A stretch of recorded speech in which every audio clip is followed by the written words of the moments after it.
지금 방금 읽으신 요한 2서는 신약 성경에서 가장 짧은 책입니다. 그 내용을 보면은 이 편지를 받는 사람들의 교회에 거짓 선지자들이 지금 활동을 해서 사람들이 거기에 많이 영향을 받고 있었던 것 같습니다. 사도가 이 문제를 어떤 식으로 해결하려고 했는지를 보면서 교훈을 얻읍시다. 먼저 1절부터 3절까지 말씀입니다.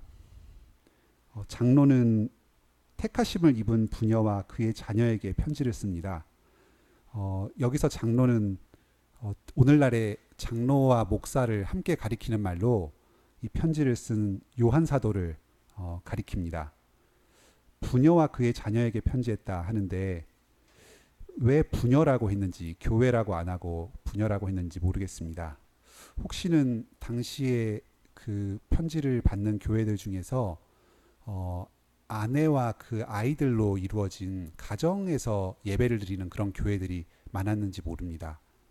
아니면은 그리스도의 신부로서 우리의 어머니 된 교회를 부녀다 이렇게 비유적으로 얘기를 하고 그의 자녀를 성도들을 가리키는 말로 이렇게 썼는지도 모릅니다. 그런데 어쨌든 여기 부녀의 이름을 구체적으로 명시하지 않은 걸로 보아서 이것은 당시의 모든 교회들과 또 우리들 교회들에게도 전해주는 말씀이라고 보면 되겠습니다. 이 사람들은 사도가 참으로 사랑하는 자입니다. 그런데 이 사랑의 이유가 이 사람들이 택하심을 입었고 진리를 알기 때문에 그렇습니다. 다른 이유는 아무것도 없습니다.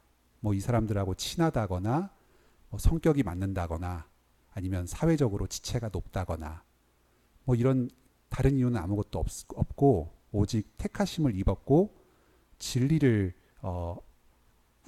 영원히 우리와 함께할 진리를 인하기 때문에 그렇다고 합니다. 얼마 전에 우리 교회에 일본 자매교회에서 청소년들 방문단이 방문했습니다.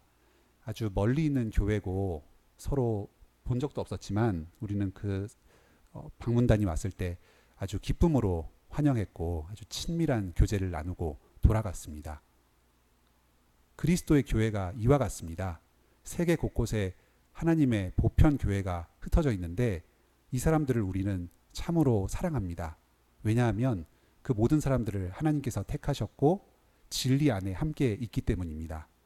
우리도 다른 믿음 안에 있는 사람들을 아무 이유 없이 사랑합시다. 왜냐하면 그 사람도 하나님께서 택하시고 또 진리 안에 함께 거하고 있는 사람이기 때문입니다. 여기서 그 3절에 보면은 은혜와 긍휼과 평강이 있다고 합니다. 지금 우리가 하나님과 예수 그리스도의 은혜와 긍휼과 평강을 누리면서 살고 있다고 합니다. 우리는 죄가 많은 죄인이었고 하나님께 저주받아서 평생 죽음 가운데 처할 자였습니다. 그런데 하나님께서 우리를 택하셔서 그런 죄 가운데서 구원하시고 돌이켜서 예수 그리스도를 믿도록 하셨습니다. 예수 그리스도께서는 십자가에서 죄 용서의 구원의 일을 다 이루심으로써 십자가의 보혈 공로로 우리의 죄를 씻어주시고 우리를 거룩하게 하셨습니다.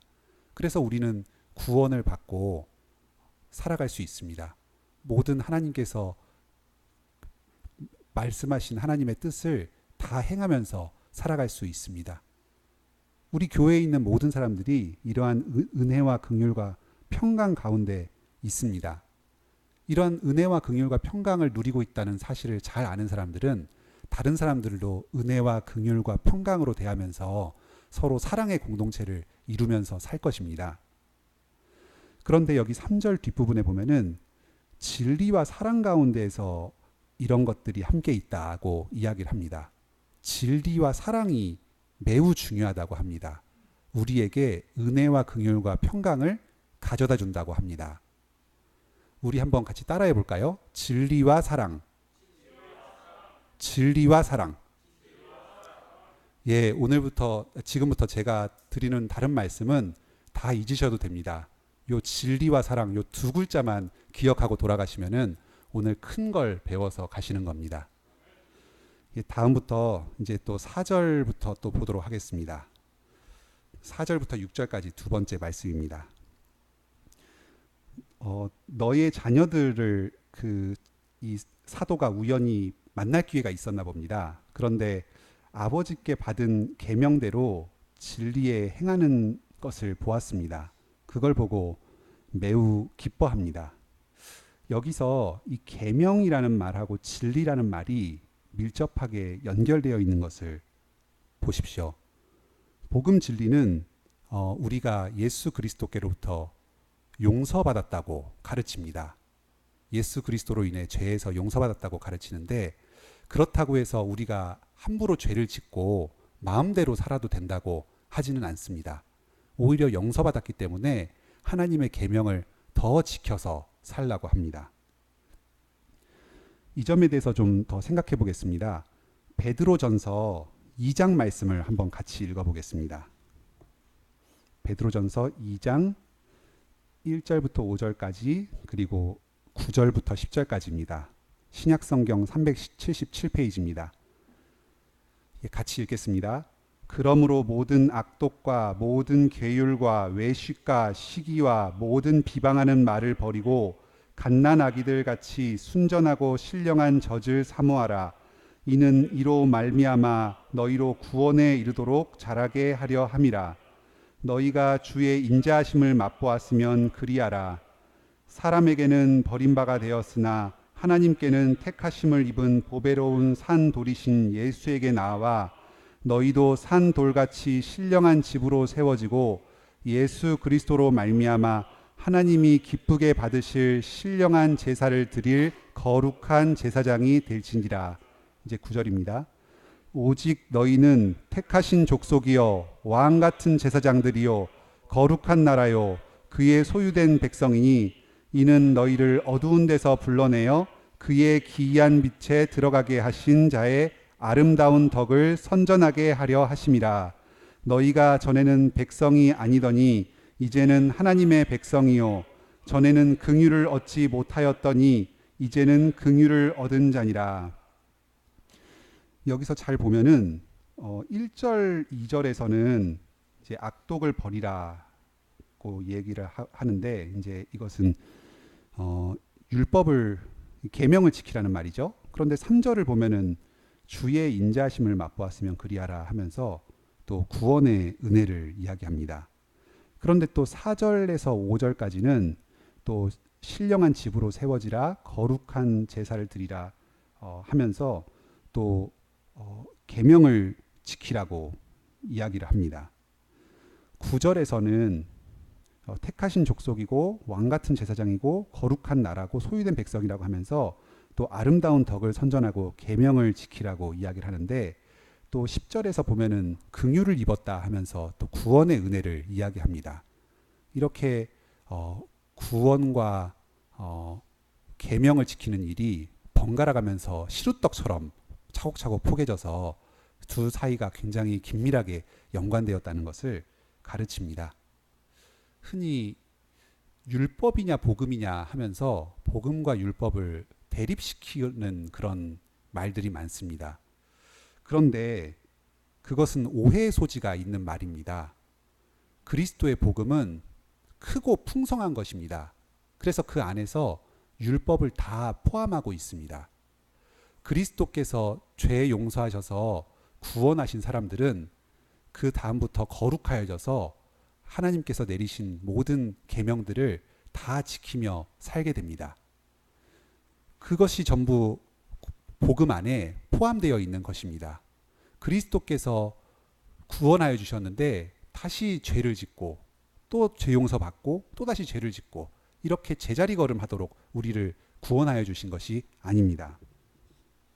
지금 이 사도가 다시 그 요한 2서로 넘어오겠습니다. 지금 이 사도가 이 자녀들을 보고 계명대로 진리에 행한다 하는 것을 기쁘게 생각하는 것은 그 자녀들에게 사도가 뿌린 그 복음의 씨가 잘 자라서 열매 맺는 것을 보고 기뻐하는 것입니다. 이렇게 복음 진리가 잘 전해지면은 자연스럽게 계명을 지켜 행하는 선행의 열매를 맺게 됩니다. 우리도 이렇게 복음의 열매를 잘 지켜서 복음을 잘 배워서 선한 행동을 통해서 열매 맺는 삶을 살게 되시기를 바랍니다. 네. 지금 여기 5절에서 사도는 다시 그 계명의 내용을 요약해서 말하고 있습니다. 서로 사랑하자 하는 것이 그 계명의 요약된 내용이라고 합니다. 그런데 이 계명은 새 계명이 아니라 처음부터 우리가 가진 것이라고 합니다. 사도가 전부터 계속해서 교회에 전하던 것이었고 예수님께서 이 땅에 오셔서 우리에게 전하신 말씀이었습니다. 그것보다 더 거슬러 올라가면은 모세가 시내산에서 하나님께 율법을 받았을 때 하나님께서 모세에게 율법을 통해 내려주신 것입니다. 뭐 새로울 것이 아무것도 없는 바로 그 교훈입니다. 아마 지금 이 교회에서는 사랑을 행하지 않는 그런 풍토가 좀 퍼져가고 있었던 것 같습니다. 이유는 뭔지 모르겠습니다. 그런데 그런 것이 당연시되고 사랑하지 않아도 괜찮다. 구원받는 사람, 구원과 사랑은 별로 관계가 없다. 이런 생각이 널리 퍼졌던 것 같습니다. 그래서 사도는 이런 문제에 대해서 따끔하게 지적을 하고 있습니다. 여기 6절에 보면은 참 재미있는 표현이 나오는데요. 사랑은 계명을 쫓아서 행하는 것이고 계명은 이것이니 처음부터 들은 바가 뭐죠? 사랑하는 겁니다. 계명은 사랑 가운데서 행하는 것이 계명이다. 사랑이 곧 계명이고 계명이 곧 사랑이다 하면서 그 계명을 지키는 것이 바로 사랑하는 것이라고 해서 사랑을 행하라 하는 말을 아주 강조하고 있습니다. 요한 사도가 어떤 사람입니까? 요한복음과 요한 1, 2, 3서, 요한계시록을 쓴 아주 큰 사도였습니다. 예수님의 가장 사랑받는 제자였습니다. 그런데 그 사도가 직접 가르친 교회에서도 이렇게 사랑이 부족했는데 오늘날 우리 교회에서는 이런 사랑이 부족하다, 사랑을 행해라 하는 말을 가볍게 흘려들어도 되겠습니까? 여전히 우리 교회에서도 지금 사랑이 부족합니다. 그러니까 사랑하십시오. 사랑을 힘써 행하십시오. 이것은 어디 새로운 말이 아니라 우리가 처음부터 들은 바입니다. 다음으로 7절에서 11절까지 말씀을 듣겠습니다. 이 말씀은 그 뜻이 많아가지고 세 부분으로 좀 더 나눠서 보도록 하겠습니다. 먼저 첫 번째로 예수 그리스도께서 육체로 오셨다는 그 가르침을 지키라고 하는 그 7절 말씀을 듣겠습니다. 그런데 지금 이 사도가 편지를 보내는 이 교회에 미혹하는 자가 많이 세상을 나왔고 또 이 세상에서 활동을 하면서 이 교회에도 영향을 미치고 있습니다. 이 사람들은 예수 그리스도께서 육체로 임하셨다 하는 사실을 부인하고 있습니다. 예수님께서 동정녀 마리아의 몸을 통해서 이 땅에 태어나셔서 고난받으시고 십자가에서 피 흘려서 돌아가셨다 하는 게 역사적인 사실인데도 불과 예수님 돌아가신 때로부터 수십 년밖에 지나지 않은 이러한 시기에 예수님은 사실 육체가 아니었다 이렇게 말을 하는 사람들이 있습니다. 그러니까 사람들도 몇십 년 전에 그런 이야기인데도 계속 그런 이상한 소리를 퍼뜨리고 다니는 사람들이 있으니까 거기에 현혹되어서 정말 그런가 하고 갸우뚱갸우뚱 하는 그런 분위기가 있었던 것 같습니다. 보통 이런 사람들은 육체와 영혼을 둘로 나누어서 보고 육체는 열등한데 영혼은 귀하다 이런 식의 이분법적인 생각을 많이 가졌습니다. 그래서 높으신 하나님께서 어떻게 이 천한 육체를 입고 이 땅에 오실 수 있겠는가 하고 자기 멋대로 생각해서 역사적 사실을 왜곡해버린 것입니다. 그런데 참 신기한 것은 이렇게 육체는 가치 없고 영혼이 열등하다 이런 사람들이 죄를 많이 짓습니다. 육체로는 아무 것이나 해도 어차피 이것은 다 없어질 것이기 때문에 영혼만 하늘로 가서 구원받을 것이기 때문에 육체로는 무슨 짓을 지어도 상관없다 하면서 방탕한 삶을 살고 죄를 많이 짓는 경향이 있습니다. 이런 걸 생각해 봤을 때 아마 이 앞에서 사랑하라 하면서 그 사랑이 부족한 교회에 대해서 깨우친 것이 바로 이 거짓 교사들의 그 잘못된 가르침에 영향을 받아서 그렇게 된 것일 가능성이 있습니다. 특히 바로 그 사랑의 문제에 이어서 이 거짓 교사들의 그 육체가 없다 하는 그 얘기를 한 것을 보면은 그럴 가능성이 아주 높아 보입니다. 이렇게 그 바른 가르침과 계명을 잘 지켜서 행하는 것, 사랑을 행하는 것이 밀접한 관계가 있습니다. 바른 교훈 안에 잘 서 있을 때 참된 사랑을 행할 수 있습니다. 이 예수 그리스도께서 육체로 오신 것은 복음에서 아주 중요하게 가르치는 바입니다. 히브리서 2장 말씀을 통해서 이 교훈을 한번 잠깐 살펴보도록 하겠습니다. 히브리서 2장 말씀입니다. 히브리서 2장 14절에서 18절입니다. 신약성경 354페이지입니다.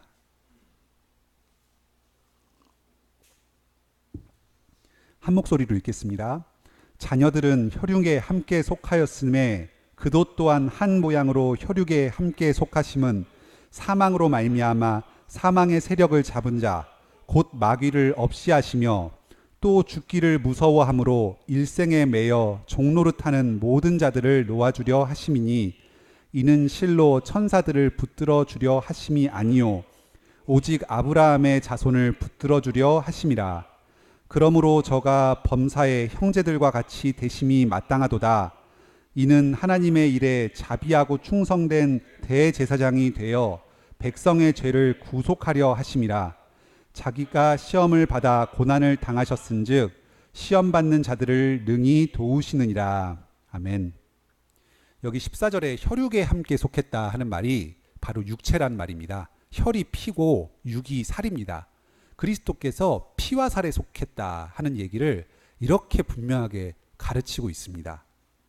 그 이유는 사망으로 말미암아 사망의 세력을 잡은 자 마귀를 없애하시고 그래서 모든 자들을 그 사망의 종노릇하는 것에서 벗어나게 해주시려고 그런다고 합니다.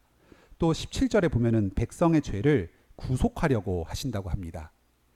우리는 영혼뿐만 아니라 몸도 죄로 인해서 타락된 존재입니다. 그래서 예수님께서 만약에 육신이 아니라 영혼으로만 오셨으면은 우리는 영혼으로만 구원받는 것이고 그러면 육신의 죄는 구원을 받지 못해서 영원히 멸망당하게 될 것입니다. 우리가 육신과 모두가 영혼 모두가 구원받으려면 예수님께서 반드시 육신과 영혼 모두를 가지고 오셨어야 됩니다. 이 사실이 우리의 구원에서 왜 이렇게 중요합니까? 만약에 그리스도의 육신이 없다면은 우리의 선한 행실도 없습니다. 우리의 육신이 타락해 있는데 어찌 우리가 예수님께로 구원받지 않고 선한 행동을 할 수 있겠습니까? 그리고 육신이 없으시다면 부활도 없습니다. 예수님께서 부활하시지 않았는데 몸을 입고 부활하시지 않았는데 우리의 몸이 어떻게 부활할 수 있습니까? 그리고 승천해서 하나님 곁에서 영원히 영생을 누리는 것도 없을 것입니다. 그리스도께서 몸을 입고 하늘로 승천하셔서 하늘보좌 우편에 계시니까 우리의 몸과 영혼이 장차 하늘로 올라가는 것인데 예수님께서 만약에 육신이 없으시다면 우리의 영혼만 올라가고 몸은 가지 못할 것입니다. 우리의 완전한 그 부활과 영생을 누리는 이 모든 것이 그리스도께서 몸과 영혼을 다 가지고 계신 것에 달려 있습니다. 그래서 이러한 자들은 사람들을 속여서 걸려 넘어뜨리는 자이고 그리스도의 구원을 회방하는 적그리스도입니다. 여기 다시 요한 2서 본문으로 넘어오겠습니다.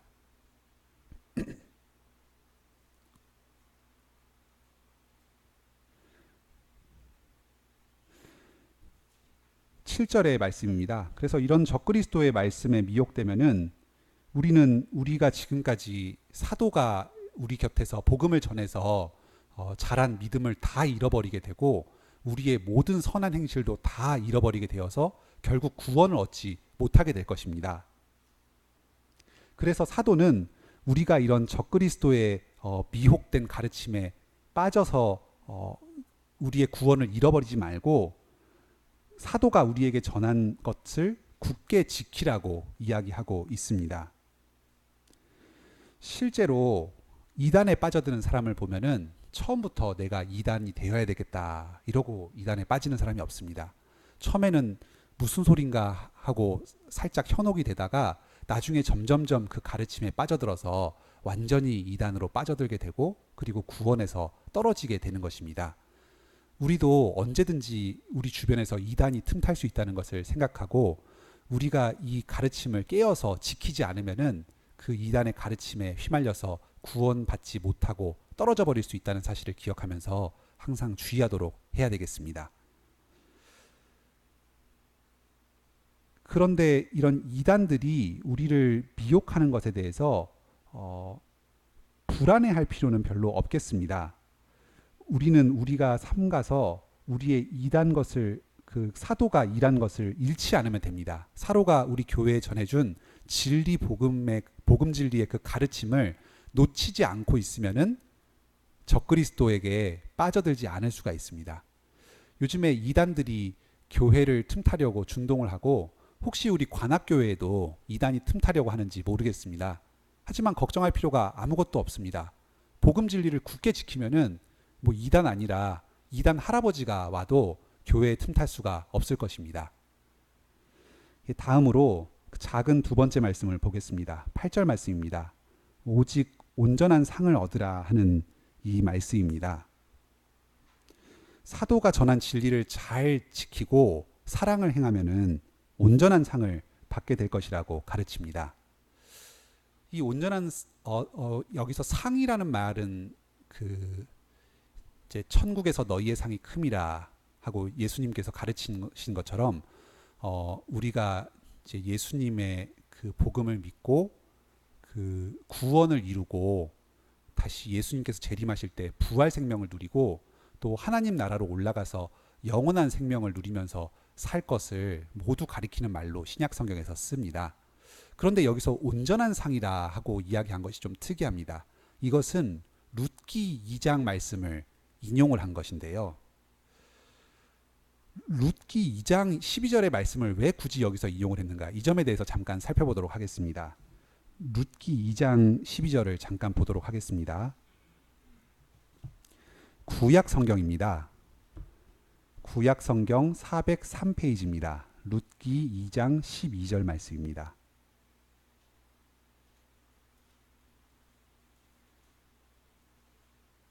보아스가 그 이삭 줍기 하러 나온 그 룻에게 복을 빌어주면서 하는 말입니다. 같이 읽어보겠습니다. 여호와께서 내 행한 일을 보응하시기를 원하며 이스라엘 하나님 여호와께서 그 날개 아래 보호를 받으러 온 내게 온전한 상 주시기를 원하노라 합니다. 온전한 상입니다.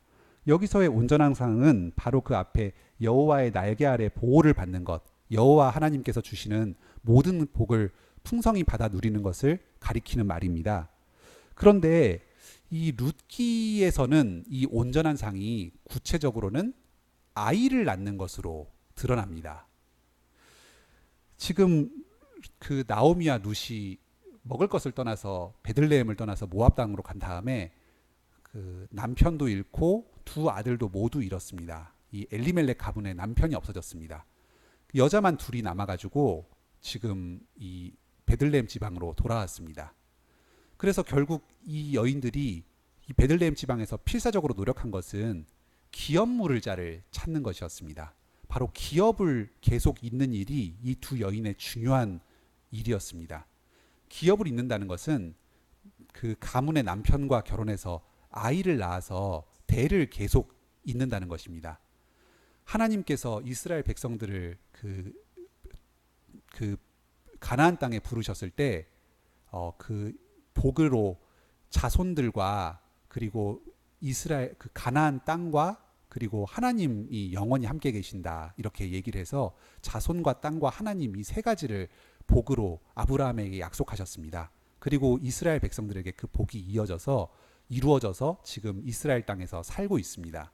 그런데 이 나오미와 룻은 여인으로서 그 남편의 가문을 계속 이어서 하나님께서 주신 그 기업을 계속해서 물려나가야 될 사명이 있는데 갑자기 거기서 대가 끊겨져 버린 겁니다. 그리고 땅도 다 잃어버렸습니다.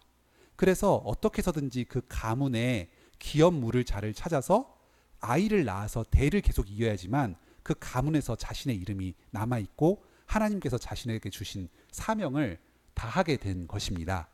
그래서 그 기업물을 차를 찾기 위해서 보아스에게 이렇게 찾아가서 부탁을 하고 그래서 결국 기업을 무르게 되었습니다. 여기 한 군데를 더 살펴보겠는데요. 룻기 4장 13절에서 17절입니다.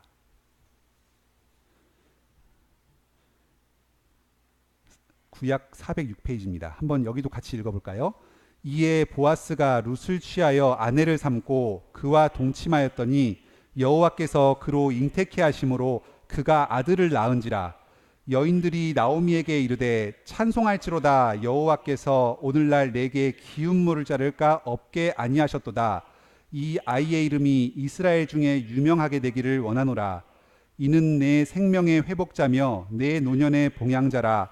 곧 너를 사랑하며 7 아들보다 귀한 자부가 낳은 자로다.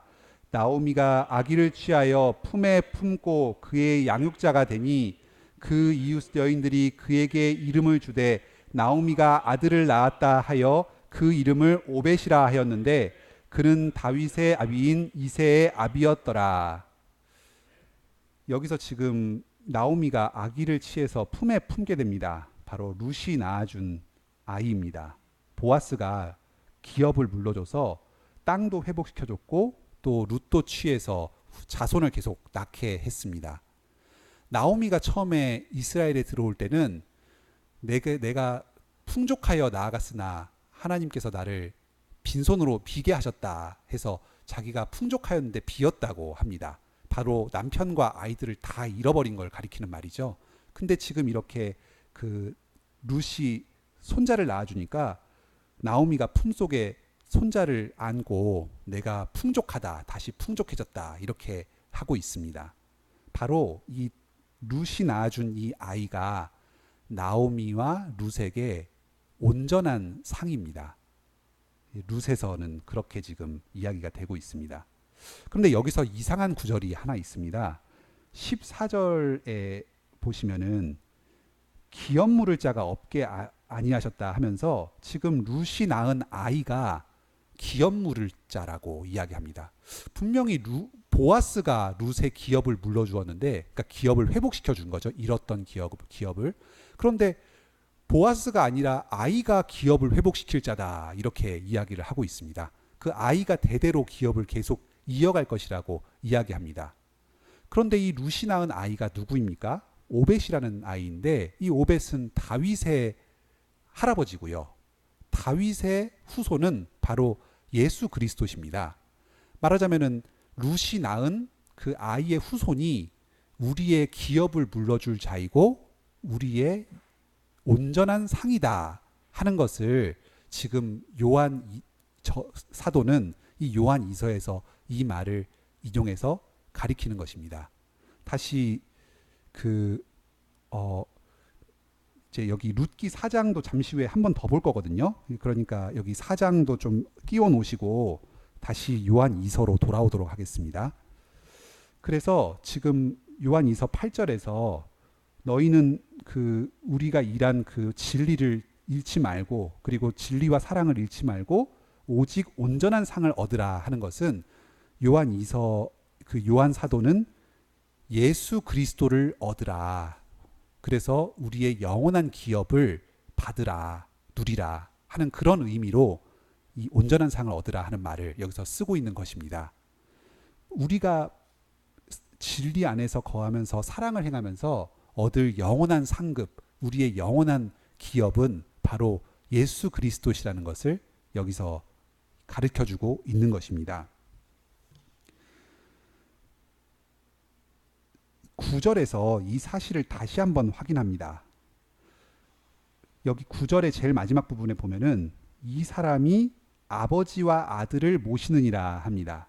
그러니까 그리스도 교훈 안에 계속 거하면서 진리 안에서 사랑을 행하는 사람은 바로 아버지와 아들을 소유하는 그런 복을 누리면서 살게 되는 것입니다. 바로 여기 온전한 상, 그 룻기에서 이야기한 그 후손이 나의 아들이 나의 온전한 상이 된다 하는 그 말하고 똑같은 말입니다. 그리스도가 바로 우리의 온전한 상급이 되실 것입니다. 그리고 그 그리스도를 통해서 하나님도 우리의 상급이 되실 것입니다. 9절에 보면은 지나쳐 그리스도의 교훈 안에 거하지 아니하는 자마다 하나님을 모시지 못하고 바로 그리스도를 상급으로 받지 못하게 될 것이다. 이렇게 얘기합니다. 지나친다는 말이 지나가 버린다는 겁니다. 말하자면 그 사도로부터 받은 복음 진리에서 한 발 더 나가 버리는 겁니다. 우리가 교회에서 목사가 예배 시간에 성경의 말씀을 있는 그대로 전하는 것은 참으로 복된 일입니다. 이것은 그리스도께로부터 받은 그 복음을 그대로 전하는 일이 되기 때문입니다. 그런데 여기서 자기의 생각을 조금 더 보태거나 해서 한 발만 더 나아가 버리면 이단이 되어버리는 것입니다. 그래서 성경의 말씀을 있는 그대로 전하는 게 참으로 중요한 일이고 여기서 벗어나지 않도록 주의해야 되는 것입니다. 혹시 주변에서 성경에 이런 게 나와 있다고 이야기하면서 생전 듣도 보도 못한 좀 희한한 이야기를 한다. 그러면은 그 사람은 좀 의심을 해봐야 됩니다. 이단일 가능성이 대단히 높습니다. 기독교에는 창의적인 것이 없습니다. 예수님께서 전하신 것을 그대로 계속 반복해서 전하는 것입니다. 여기에 머물러 있어야지만 그리스도를 상으로 얻는 것입니다. 그런데 이 9절까지 우리가 봤는데요. 그 8절의 온전한 상에 한 가지 의미가 더 있습니다. 그거를 다시 또 한 번 더 좀 살펴보도록 하겠습니다. 아까 그 말씀드린 룻기 4장으로 다시 한번 돌아가 보겠습니다. 여기 룻기 4장에서 아까 룻이 나오미에게 기업 물을 자를 낳아주었죠. 영원한 상을 낳아주었습니다. 그런데 15절에 보면 이런 말이 나옵니다. 이는 내 생명의 회복자며 내 노년의 봉양자라. 이 영원한 기업이 그런 역할을 할 것이라는 말입니다. 곧 너를 사랑하며 일곱 아들보다 귀한 자부가 낳은 자로다. 며느리 룻이 나오미를 사랑해서 아이를 낳아주었다고 합니다. 사랑을 해서 영원한 상을 받게, 온전한 상을 받게 해주었다고 합니다. 룻이 아이를 이렇게 기업 물을 자를 결국은 구해서 결혼을 해가지고 아이를 낳은 것이 나오미에 대한 사랑 때문이었다. 이렇게 가르칩니다. 도대체 룻이 한 일이 무엇입니까? 룻은 이런 일을 했습니다.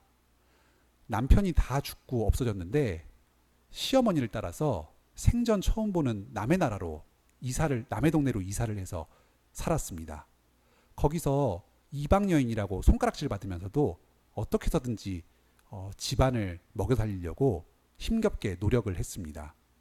자기의 아버지 뻘되는 보아스에게 시집을 가라 하는 시어머니의 청천벽력과도 같은 얘기에 예하고 순종을 했습니다. 아무리 부유하고 인품이 좋아도 아버지 뻘되는 사람하고 세대 차이를 극복하고 사는 것은 대단히 어려운 일일 것인데 그 일을 룻이 했습니다. 보아스와 결혼하는 일도 쉽지 않았습니다. 보아스에게 청혼을 하기 위해서 밤에 보아스의 침실로 몰래 들어가서 청혼을 하는 혹시 수치를 당할지도 모를 그런 위험을 무릅쓰고 그런 일을 감당했습니다. 하나님께서 이 일들을 모두 사용하여 주셔서 결국 룻이 아이를 낳고 온전한 상을 나오미와 룻이 누리도록 하였습니다. 바로 사랑이 우리의 그 온전한 상을 가져다 준다는 사실을 바로 여기서 다시 한번 가르쳐 줍니다. 이 온전한 상을 받으라 하는 요 작은 말 속에 그리스도를 받으라 하는 말과 사랑을 행하라 하는 이 두 가지 뜻을 여기에 넣어서 이야기를 하고 있는 것입니다. 다시 요한 2서로 돌아가겠습니다.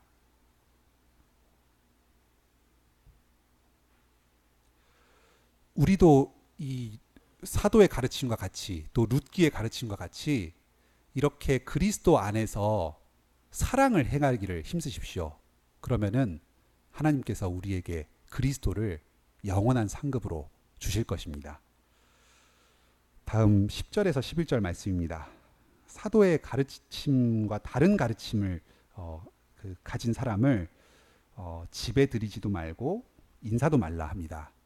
아예 상대를 하지 말라고 하는 것입니다.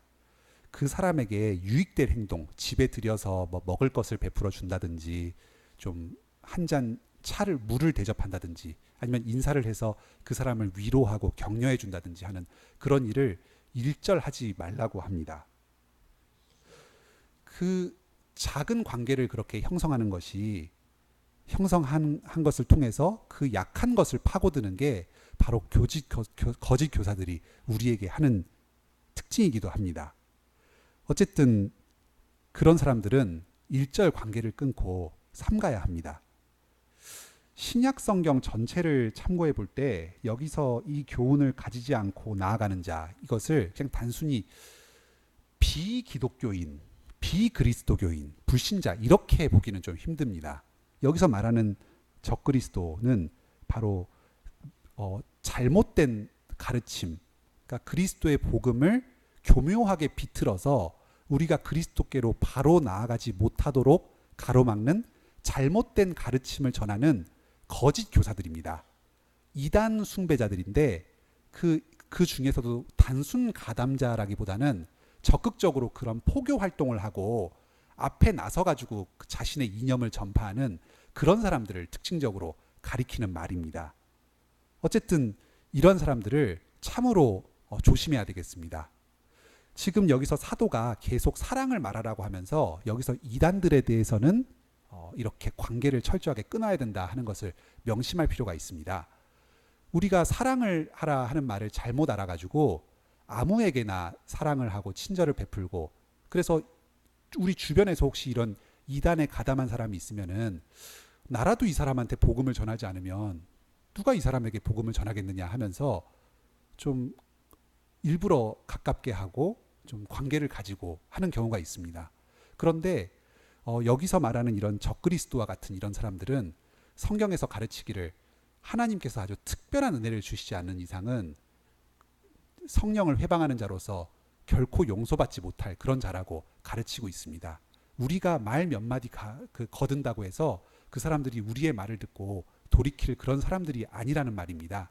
그러니까 오히려 그런 사람들에게는 따끔하게 관계를 끊음으로써 진리를 회방하는 그 잘못이 얼마나 큰가 하는 것을 알게 함으로써 진리에 대한 우리의 사랑을 드러내는 것이 더 필요한 일이겠습니다. 예, 다음으로 마지막 끝 인사입니다. 12절부터 13절까지 말씀을 듣겠습니다. 사도는 이제 그만 말을 마치겠다고 합니다. 할 말은 많지만 장차 찾아가서 얼굴을 보고 말하려고 한다고 합니다. 이것이 바로 그리스도의 마음일 것입니다. 지금 이 편지는 1차적으로 사도가 우리에게 교회에게 보내는 편지지만 성령께서 그 사도를 감동하셔서 우리에게 보내시는, 그리스도께서 우리에게 보내시는 그런 편지입니다. 내가 너희에게 가서 얼굴을 대해서 말하겠다. 할 말이 많지만 이만 줄이겠다. 이 말이 그리스도께서 지금 우리에게 하시는 말씀입니다. 요한 2서는 신약 성경에서 가장 짧은 책이라고 하였습니다. 이 짧은 말에 하나님 그리스도께서 사랑을 담아서 우리에게 말씀하시고, 할 말이 더 많지만 앞으로 나머지 말들은 직접 얼굴을 보고 맞대고 직접 얘기를 하겠다, 이렇게 우리에게 말씀하십니다. 얼마나 다정한 말입니까? 얼마나 이 그리스도를 우리가 뵙고 싶습니까? 진리와 사랑 가운데 반드시 거해서 우리의 영원한 기업이신 이 예수 그리스도를 꼭 만나 뵈어야 하겠습니다. 이렇게 되면은 너희의 기쁨을 충만케 할 것이라고 합니다. 얼굴을 맞댐으로써 서로 기쁨이 충만해지는 이런 관계가 바로 성도의 교제의 아름다운 관계입니다. 그리고 또 그리스도가 우리에게 직접 오셨을 때 우리와 그리스도가 함께 나눌 이러한 관계입니다. 이러한 사랑이 우리 교회 가운데 충만하고 또 장차 이런 충만한 기쁨을 누리게 될 것을 사모합시다. 택하심을 입은 자매의 자녀가 너에게 안부 인사를 전해준다고 합니다. 앞에 10절에서는 인사도 하지 말라고 했는데 여기서는 인사를 다정하게 합니다. 여기서는 마치 적그리스도가 굉장히 탄압을 받는 그런 사람인 것처럼 묘사되고 있지만 오히려 세상에서 보면은 우리 그리스도인이 소수고 그리스도를 거스르는 말을 하는 사람들이 훨씬 더 세상에 많이 있습니다. 택하심을 입은 내 자매의 자녀들, 지금 이 편지를 받는 교회는 부녀와 그의 자녀들로 이루어진 아주 작은 교회에 불과합니다. 하지만 사도는 이렇게 편지를 전하면서 지금 내 곁에 너와 같은 교회들이 이렇게 많다. 너는 결코 외로워하지 말아라. 하나님의 보편 교회가 이렇게 풍성하다 하고 안부의 인사를 전해줍니다. 우리도 혹시 주변에서 같은 신앙을 가진 그리스도인들을 만났을 때에 이런 따뜻한 안부의 인사를 하면서 서로 외롭게 신앙의 길을 가고 있는 사람들을 함께 격려하도록 합시다. 말을 마치도록 하겠습니다. 아까 처음에 오늘 중요한 그 두 단어를 외쳤습니다. 그게 뭐였습니까? 진리와 사랑이었습니다. 요한 사도가 말하는 그 진리가 바로 예수 그리스도십니다. 내가 곧 길이요 진리요 생명이니 나로 말미암지 않고든 아무도 하나님께로 갈 자가 없느니라 하셨습니다. 예수님이 곧 이 진리 되십니다. 진리와 사랑을 붙잡아라 하는 것은 바로 예수 그리스도와 안에서 예수 그리스도를 굳게 믿고 사랑을 행하라 하는 말입니다. 이것이 온 율법과 선지자의 강령 아닙니까? 하나님을 사랑하고 사람을 살아가는 것이 아닙니까? 바로 이것이 하나님의 뜻을 다 지켜서 행하는 것입니다. 예수 그리스도를 굳게 붙잡고 사랑을 행하면은 아무것도 두려울 것이 없습니다. 이단이 지금 우리의 영혼을 무너뜨리기 위해서 호시탐탐 노리고 있습니다. 하지만 여기에 대해서 지금 이 요한 사도가 아주 중요하게 다루고 있는데 여기서는 이단을 방어하기 위해서 이단 대책위원회를 구성하고 캠페인을 벌이고 어떻게 이단을 경계하고 이런 얘기는 하나도 나와 있지 않습니다.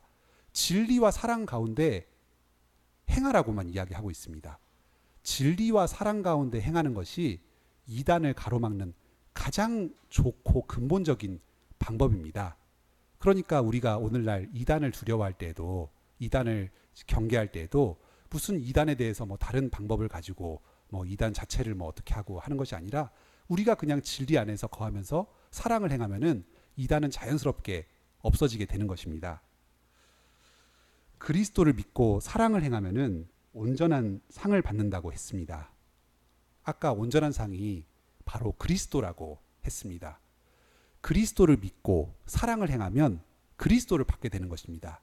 그리스도에서 시작해서 그리스도로 끝납니다. 이것이 우리의 삶입니다. 그리스도께서 자신이 우리에게 직접 주신 믿음을 다 이루셔가지고 결국 하늘에서 그리스도를 뵙고 그분과 영원한 교제를 나누며 살아가게 될 것입니다. 진리와 사랑으로 힘껏 행하셔서 이 복을 다 누리시길 바랍니다. 506장 찬송 부르겠습니다.